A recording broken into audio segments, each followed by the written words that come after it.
ها نه زه فواد بچا تاسو به یار دې په فواد باچا کې یار دا خو ډې ټایم مطلب وشو دا دویمه ده که درېیمه ورځ چې ما په دې ټاپک باندې سټډي کوله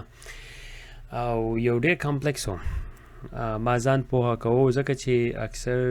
سټډي چې وکړې نه ډېر اسان کار وي خو چې بیا بل ته سټډي کوې نو هغه ډېر ګران کار وي پوه شوې I salute to any teachers man or instructor ښه نو زمونږ سره چې نننی ټاپک دی هغه د بزنس ریسک دی ارګنایزیشنل ریسک دی نو دا که خیال تاسو کړی دی له پاسه ټاپک ته که وګورئ تاسو دا دی ارګنایزیشنل سایبر سیکیورټي فریم ورک دی که نه نو موږ به دا سایبر سیکیورټي فریم ورک هله موږ اپلای کوو چې موږ ته پته ولګي چې ریسک زمونږ سره څه دی د ارګنایزیشن ته زمونږ سره بیا تھریټس وو هغه موږ سټډي کړي وو دلته که نه خو نن چې موږ فوکس کوو نو هغه به زموږ سره ریسک چې ارګنایزیشن ته ریسک څنګه یې د کوم ځای نه راځي نو دا به اوس موږ دلته رانږدې به یې کړو دا نور ډکېږي دا نیکسټ ټاپک کې به بیا وکړم په قلاره باندې ځکه زما ډېر ټایم واخیستو دې ډایګرام او دې شیز نو زمونږ سره زما نن فوکس چې دی هغه دی په ارګنایزیشنل ریسک مینجمنټ باندې د هغې سره ګوره زمونږ سره نیسټ پبلیکیشن دي که تاسو خیال کړی او موږ په دې باندې ښه باقاعده ګپ شپ لګولی و هغه چې دی هغه په اوله کې د دې ویډیوز ما پرووایډ کړي دي چې what is nest زه به کوشش وکړم چې د هغې به د یوټیوب کې هغه لینک راشي نو تاسو بیا کتلی شئ او بل دا کوم پبلیکیشن چې ما هم په دې کې سټډي کړي دي دا ښه باقاعده به زه تاسو ته د هغې لینک پرووایډ کړم که تاسو دا فیسبوک کې ګورئ نو د دې دا لینک لپاره چې کوم ما د یوټیوب دا لینک ورکړی دی په دې یوټیوب په لینک کې دننه به ښه باقاعده د دې لینکونه یې ښه د دې پبلیکیشن په فیسبوک کې لینکس نشم ورکولی خو موسټلی په یوټیوب باندې ځکه چې بیا تریپل کېږي هسې فضول نو زمونږ سره چې د اولنی پبلیکیشن دی د دې نیسټ والا هغه دی 830 او دا دی کنډکټینګ ریسک اسسمنټس مطلب دا دی چې په بزنس باندې ریسک کنډکټ کوي ګوري چې د دې څه نمونه ریسک خطره د دې بزنس ته او دا موږ څنګه ریکټیفای کړو مطلب د هغې نه ځان بچ کړو او بل زمونږ سره راځي ریسک مینجمنټ فریم ورک دی د هغې ښه باقاعده موږ له فریم ورک راکړی دی دا 837 دی او د هغې نه بل بعد چې زمونږ سره کم دی هغه دی 839 مینیجنګ انفارمیشن سیکیورټي ریسک انفارمیشن سیکیورټي او موږ څنګه مینیج کوو انفارمیشن سیکیورټي دی څه شی انفارمیشن سیکیورټي نه څه داسې نقصان نه چې ارګنایزیشن چې دی هغه ډیسیبل شي اوکې ناو زه به اوس دې خوا راشم له پاسه او دلته به دیو ته راونوځم او دا یو شارټ غونډه کې انټروډکشن دی او دا انټروډکشن به زه تاسو ته وکړم چې یاره ریسک څه ته وایي پوه شوې او دا موږ څنګه دا ریسک مینجمنټ چې دی دا موږ څنګه کوو ریسک وایي خطرې ده ریسک وایي خطرې ده او د خطرې د مینجمنټ چې دی د خطرو موږ څنګه مطلب د دې نه ځان بچ کوو یاره اواز مې لږ ډېر دی ځکه چې روژه ده روژه ده نو سړی پکې اوبه نشي څښی که نه anyway نو زمونږ ریسک باندې ټاپک دی ریسک مینجمنټ چې کوم دی د خطرې یو مینجمنټ کول چې د خطرې نه ځان د ارګنایزیشن بچ کړي د هغې لپاره څه کول پکار دي او د ارګنایزیشن ته خطره چې ده څه نه کېږي نو ارګنایزیشن ته خطره چې دا هغه راځي ښه باقاعده د ورک سټیشن چې ورته کوم وایي دا کمپیوټر چې د کمپیوټر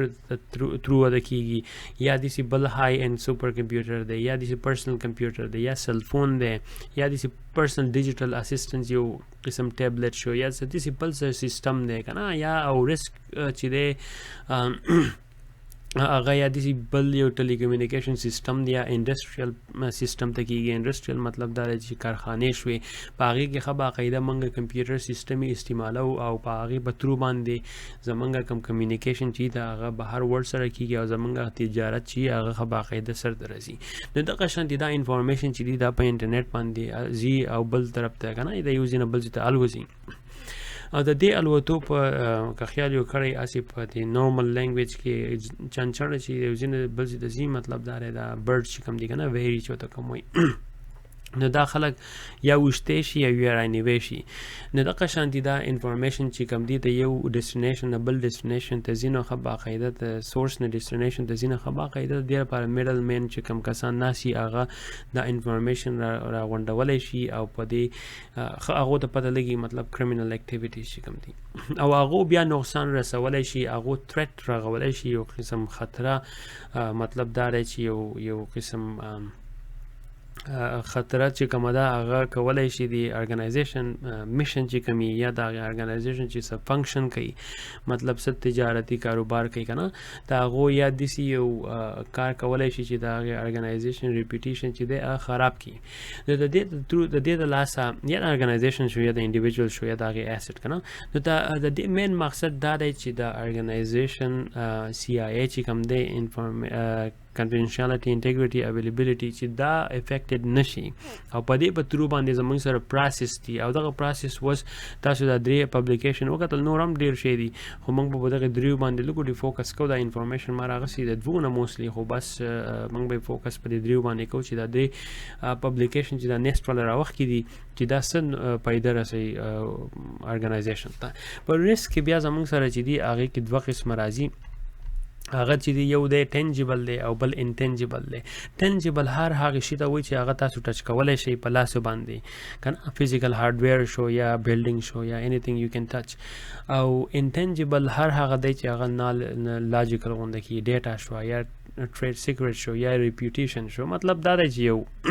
هغه تاسو نشئ ټچ کولی خو د هغې ډېر زیات اهمیت لري. نو دغه شانتي دا ریسک چې دی دا ښه باقاعده د ټینجیبل او انټینجیبل دی او د دې په ترو باندې دا چې موږ بچ کوو د دې نه دا کمپنیانې او دا انفارمیشن چې کوم دی چې دا بچ شي د هغې لپاره زموږ سره دلته پروسس دي.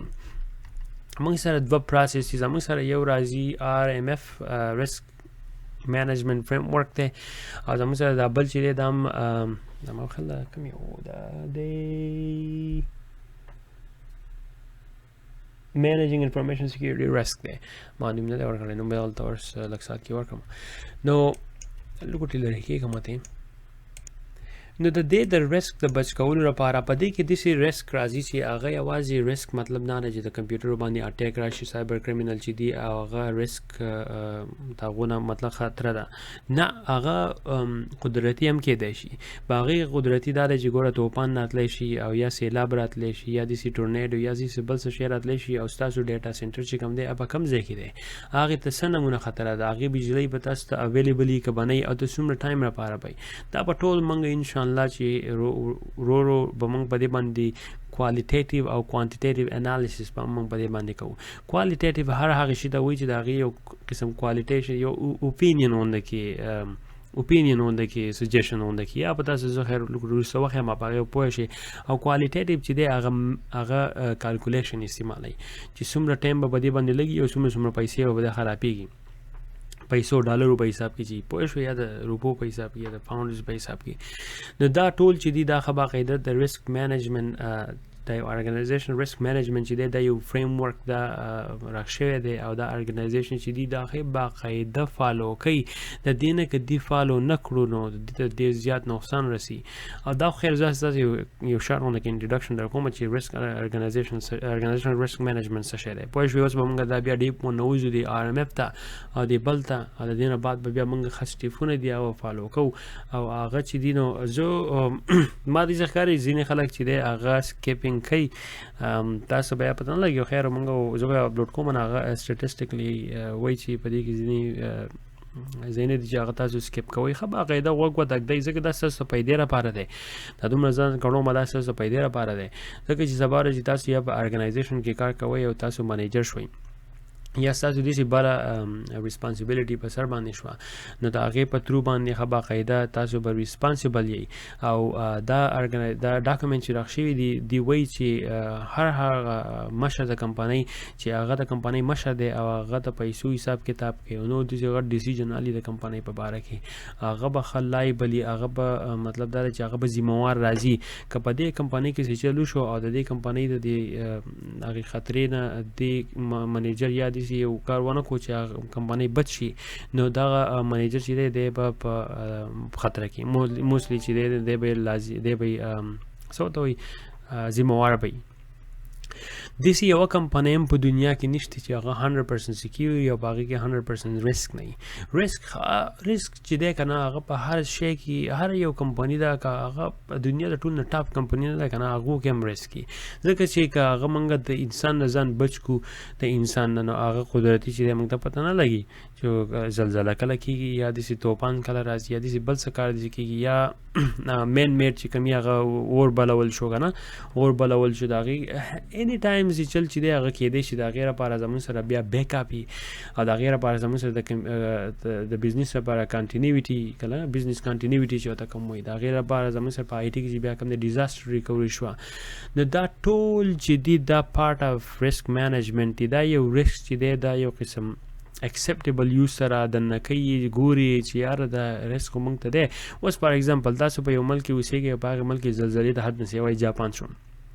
تاسو ولته اوس ډیټا سینټر دی، هغه ډیټا سینټر ریسک به دا وي چې یاره دلته زلزله چې ده په میاشت کې یو پیره خامخا کېږي او دا زلزله چې ده د دې لایکلیهوډ مطلب دا دی چې دا تقریبا دا چې په یو کال په هر میاشت کې کېږي خو د دې چانسز دا دي چې 20% دا بلډینګ راغورځولی شي او 80% دا بلډینګ نشي راغورځولی. دغه شانتې دا یو ریسک دا هم په ریسک کې راغی خو دا یو اکسپټیبل ریسک شو او موږ ته معلوم ریسک شو. په دې په ترو باندې موږ ته اوس پته لګي چې هلکه موږ ته څومره ریسک دی څومره نقصان دی څومره فایده ده او که نه داسې موږ بل ځای وګورو چې د 20% د بلډینګ به راغورځېږي چې دا موږ راکوز کړو یا 10% ته یا 5% ته. د دې لپاره دا ریسک مینجمنټ یو پروټوکالز دي دا موږ فالو کوو. د هغې لپاره بیا موږ کمپیوټري چې یا د سیسټم چې کوم دی دا کمپیوټري سیسټم چې دی دا موږ راوړو ارګنایزیشن ته، دا به موږ څنګه کیټګورایز کوو، په هغې کوم انفارمیشنز دي هغه به موږ څنګه لیبل کوو، نو دغه شانتې د هغې مانیټرنګ به موږ څنګه کوو. دا ټول یو پروسیس پروسیجرز دي او دا به انشاءالله په دې باندې ون بای ون په دې ګپ ولګوو.